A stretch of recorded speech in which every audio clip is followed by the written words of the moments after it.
Hello, welcome to the Light Reading Podcast. I'm Phil Harvey. I'm an editor here at Light Reading. I'm Kelsey Zeiser. I'm also an editor at Light Reading. And hi, my name is Peter Vedder. I'm with Nokia Bell Labs and I'm the president of Bell Labs Core Research.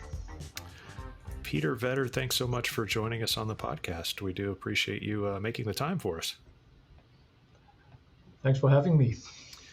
And you're at Nokia Bell Labs. How long have you been with Bell Labs? I've been with the company now 27 years. I actually started my career in the research center in Belgium, and I moved to Bell Labs in the United States now 13 years ago. Oh, okay. When you were in Belgium, what were you researching, like a specific discipline within telecommunications, or were you just mainly doing project-oriented stuff? You know, for the main. I started my career in optical communications. First fiber interconnect and fiber access, fiber to the home, and then I moved on to access at large, radio access, DSL access, and now responsible for the larger network infrastructure research that includes optical, mobile networks, as well as the networking and security systems. Now you're in management, so you just fill out reports all day. No. No, I'm kidding. I don't trying to be creative. I don't know what management at Bell Labs entails, but I'm sure you're still pretty close to the technology. Absolutely. That's great. Do you have a particular so in looking at all manners of access now, I would assume that this is that this is up to and including where access is going. In other words, like the future generations of fiber to the home and wireless communications and that sort of thing. So indeed, it includes the entire network infrastructure. Core research, Bell Labs Core Research is the core of our business. So access, the network infrastructure, fiber routing, the network layer above that, the orchestration and management and the security. But then specifically to your question on access, the future is wireless access and getting the capacity as close as possible to these wireless access points by high capacity fiber. That is in a nutshell the architecture. Mm-hmm. And we also wanted to discuss 6G a little bit with you. I know the industry is still kind of finding its footing with 5G, I would say, but there's already a lot of anticipation towards 6G. So how will it differ from previous Gs, and when might we actually see it start to appear?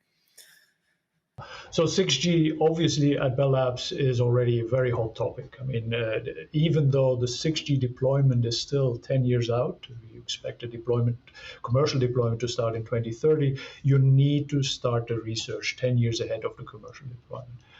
And now to your question, how will 6G be different from previous generations? Well, every generation is defined by a new defining application, a new platform, and a new radio and access technology. So let me first maybe talk a bit about these, the new applications. What 5G has done is connect humans and machines. What we're expecting 6G is a much richer connectivity of the machines and the physical world, the human world, with the digital world. So the fusion of digital world with physical worlds. And that is enabled by massive scale deployment of sensors that in real time capture the state of the physical world. And then the massive scale deployment of AI that allows us to understand what is happening in the physical world and in our human world. And so now why is that important? And so we also talk about digital twinning, right? And there's a lot of talk about digital worlds and metaverse. And today it's mostly talked about as a way of, I would call it teleporting yourself, recreating the environment and be with you as if I were there with you. So that is one part, so the XR experience part. But this digital twinning is much more powerful. It allows, through the understanding of what's happening, to also make predictions. simulate possible outcomes, plan for the most optimal outcome, and take actions back in the physical world. So to enhance our life, to enhance our productivity. Oh, in And a oh, sorry. Go ahead. I was oh, I I was was just gonna wondering. I was going Sorry. to restate what he was saying because there are people like me who listen to the podcast who are just intellectually, just barely getting by, and I'm No. I want to make sure I understand what you just said. So what you're saying is like digital twinning, right now is mostly just a representation of what's already existing in a digital space, but with 6G or with future technologies, 6G plus AI and machine learning, what could be possible is we could just simply run, like say you reach a decision point about something, you could run, uh, uh, I guess, a sort of an A and B test against two different decisions, and then decide which path might be the right one, in a I would think in a very tight time frame to get back to whatever decision that might be. So it could be something transportation related, it could be something construction related or factory related or whatever. But you would have that ability to almost predict the future by simply running by simulating so many things accurately, and then getting decision data back, and then processing it and then acting on it. Yeah. So Phil, you're right. You're spot on. And digital twins in industrial context is already used today. Indeed, digital twins of a machine, and that allows to get the state of the machine, anticipate maintenance needs, anticipate repairs before the failure happens. What we expect in 6G is that will happen at a much larger scale, and really think of these digital worlds as almost a platform that you make available, that you deploy as a service, so that you get a multiplication of the benefits.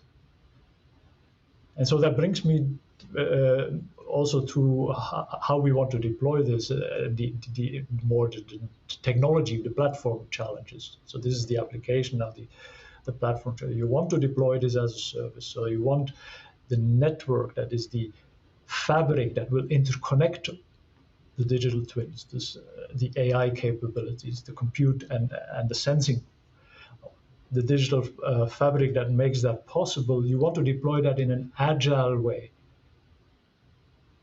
And you want to create services really specialized for the application and expose these capabilities.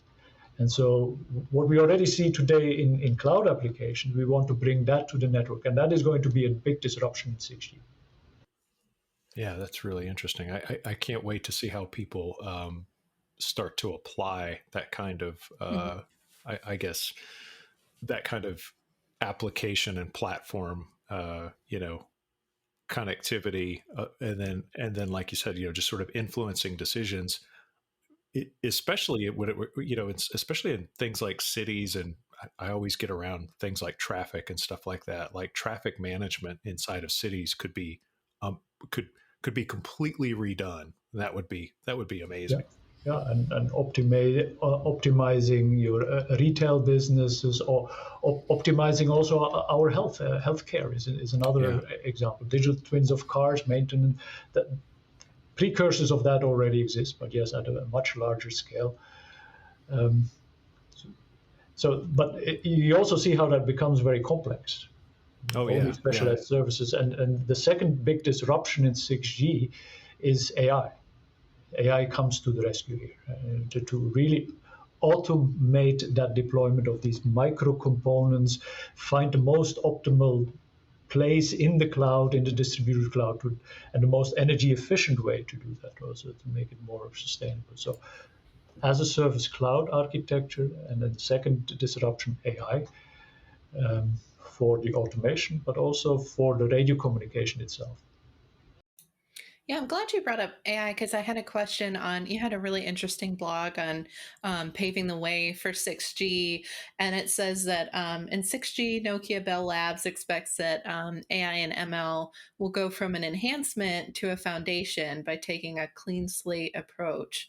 and allowing the most suitable interaction between two endpoints. So can you explain a little bit more what you mean by that and what that might look like with 6G?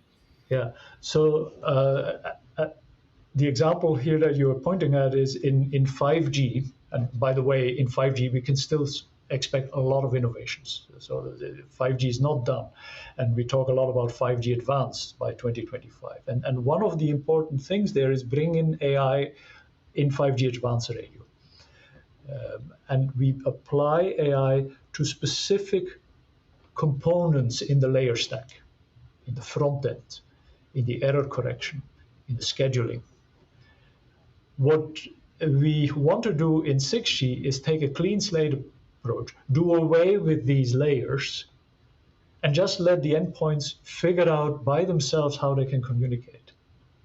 And we've actually already done proof of concepts in the lab, and it is amazing what such an AI engine can figure out. I mean, decades of engineering to find the most optimal transmission system, and AI just did that by itself. Right, just a couple of hours training, and then we of course will further improve that.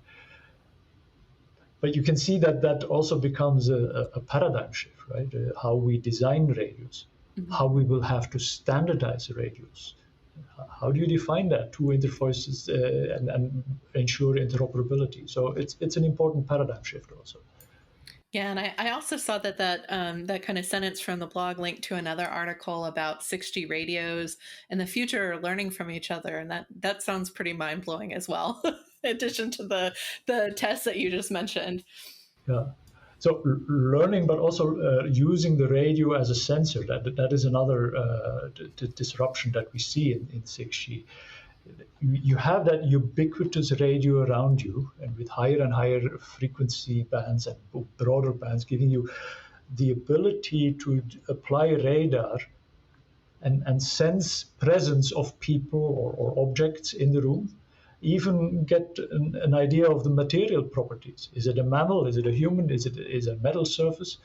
And combine that with AI ML, and you actually get a good understanding of what's happening. And where I challenge the researchers is and do things that visual cameras cannot do. See in the dark, see around corners by using reflections of walls, and be less intrusive also.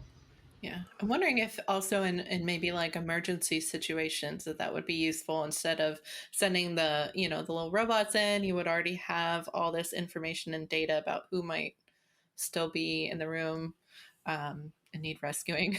For example. You mean something like according to like we do a quick scan of the network and we can tell that in that apartment building there's 58 people or something like that. Oh, interesting.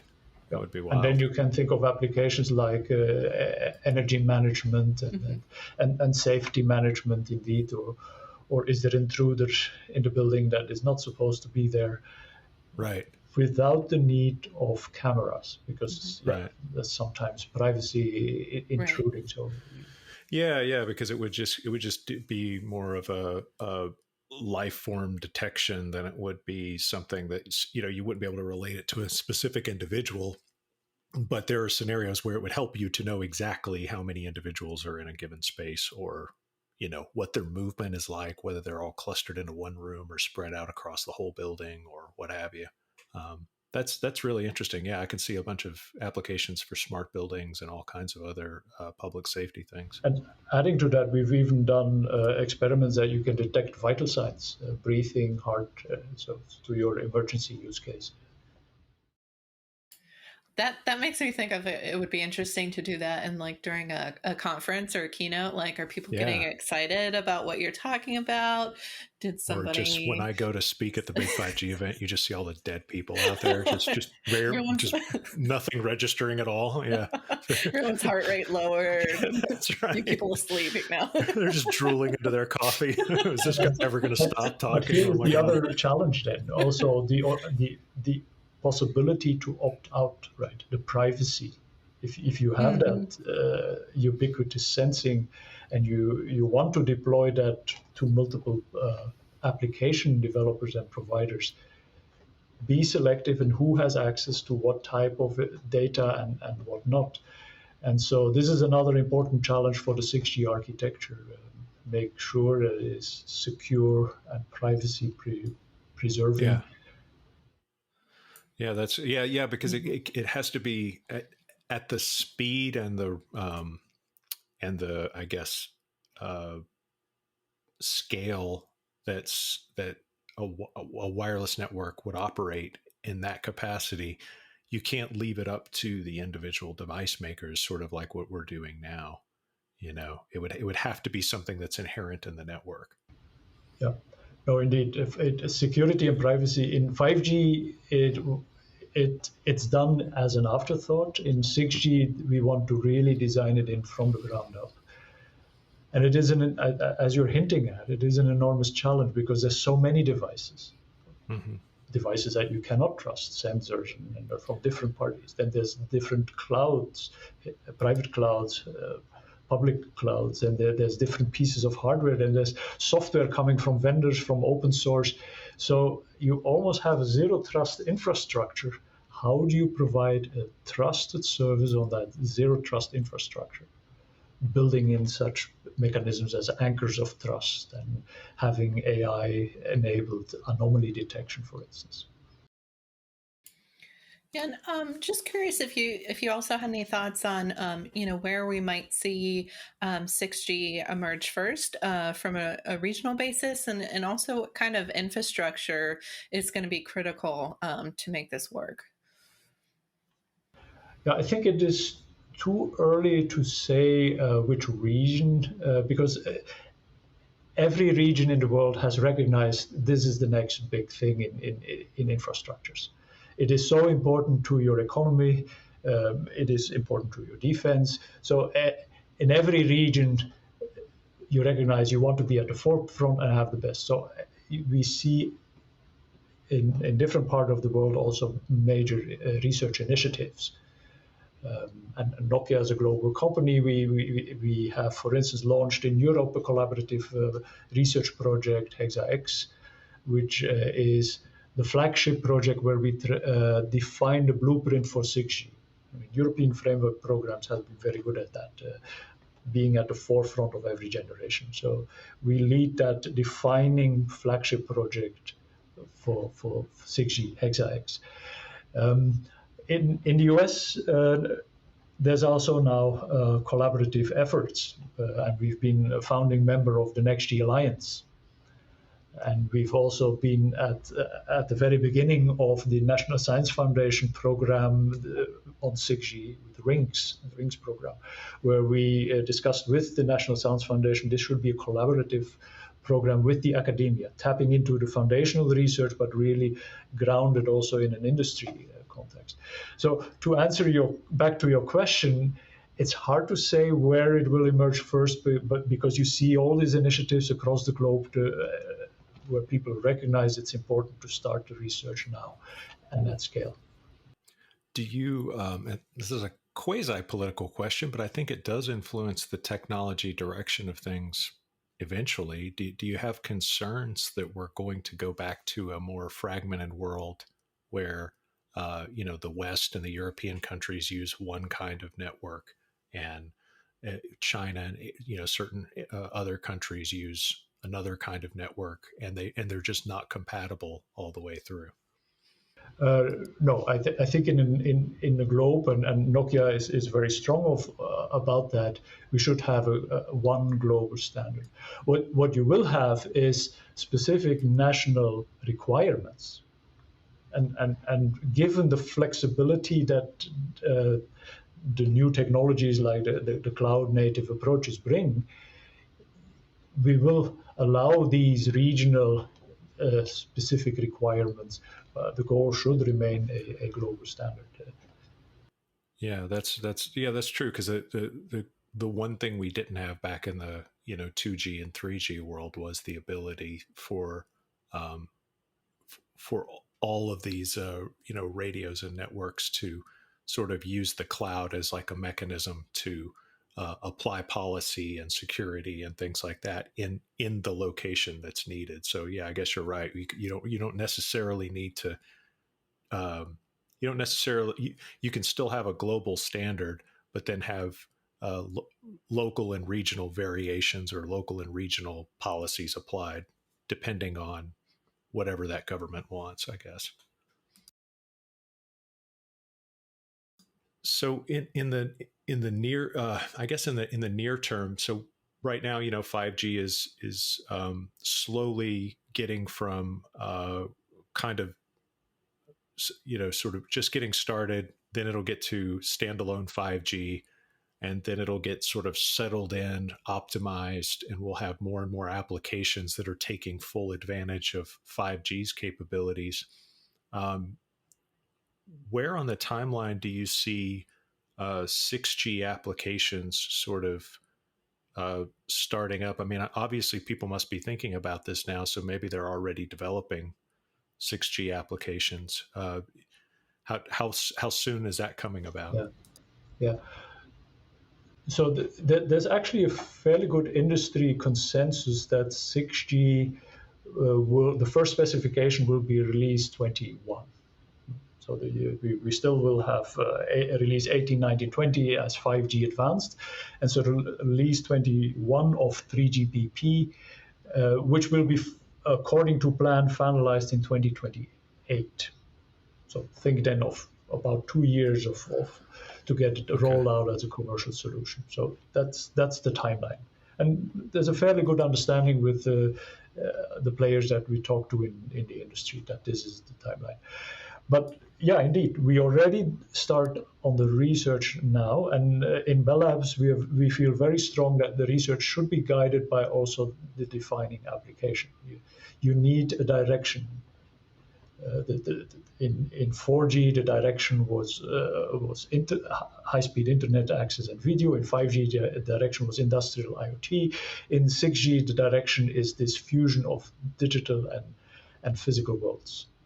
And also in the application space, we have research on applications because that educates what we can do on the network, and vice versa. Our research on the network educates what you can do with applications, and that is actually something fairly unique about Bell Labs, that we have these capabilities in the same research center. Yeah, absolutely. I bet the in-office Wi-Fi is amazing too. At least better than my house.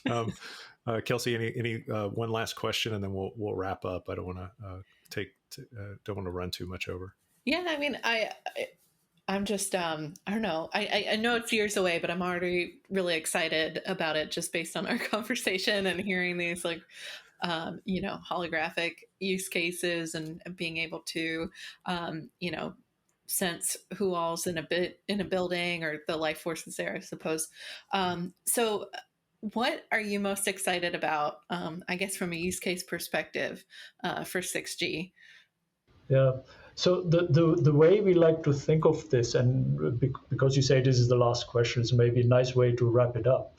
It is unleashing human possibilities, right? That's what every generation tries to do. Right? The 2G and 3G has unleashed our ability of mobility and connectivity. 4G has unleashed the potential of information and sharing that information with social media. 5G has unleashed the potential of machines, of industrial automation. And 6G will unleash the potential of human possibilities, bringing humans back at the center. And what I mean by that is, remember what I said about these digital worlds, how that optimizes productivity and outcomes and enhance our lives. It will let machines do what machines are best at. And that can be mechanical tasks as robots, Gambling. but also clerical tasks or inspection. Right. But then also leave to humans what humans are best at.